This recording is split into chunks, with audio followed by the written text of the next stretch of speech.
कराड यशवंतनगर येथील सह्याद्री सहकारी साखर कारखान्याच्या विरोधात काही शेतकऱ्यांनी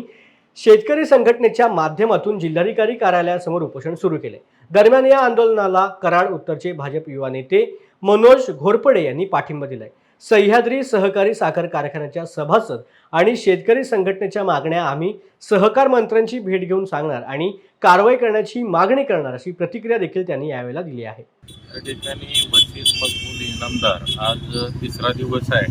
या ठिकाणी उपोषणाला बसलेले आहेत। सह्याद्री सहकारी साखर कारखान्याने आज जो शेतकरी सभासद या कारखान्याचा मालक आहे या मालकालाच या ठिकाणी प्रशासनानं सह्याद्रीच्या नोटीस दिली आणि या नोटिशीच्या माध्यमातून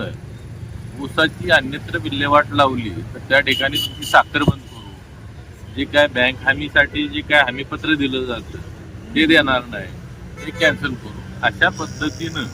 या ठिकाणी मालकालाच या ठिकाणी या प्रशासनानं नोटिसा देऊन सह्याद्री सहकारी साखर कारखान्याचा जो खऱ्या अर्थानं सभासद शेतकरी मालक आहे त्याला हे अतिशय चुकीच्या पद्धतीनं या कारखान्याच्या माध्यमातून जी वागणूक मिळते आणि त्या अन्यायाला वाचा फोडण्याचं काम या ठिकाणी वसीम इनामदारांच्या माध्यमातून या ठिकाणी उपोषणाला बसून झालेलं आपल्याला पाहायला मिळतं। आजपर्यंत राज्यामध्ये सह्याद्री पॅटर्न अशा पद्धतीचा एक पॅटर्न होता, परंतु त्याचं आज जर आपण बघितलं तर ती जर्ंडेश्वर पॅटर्नच्या दिशेने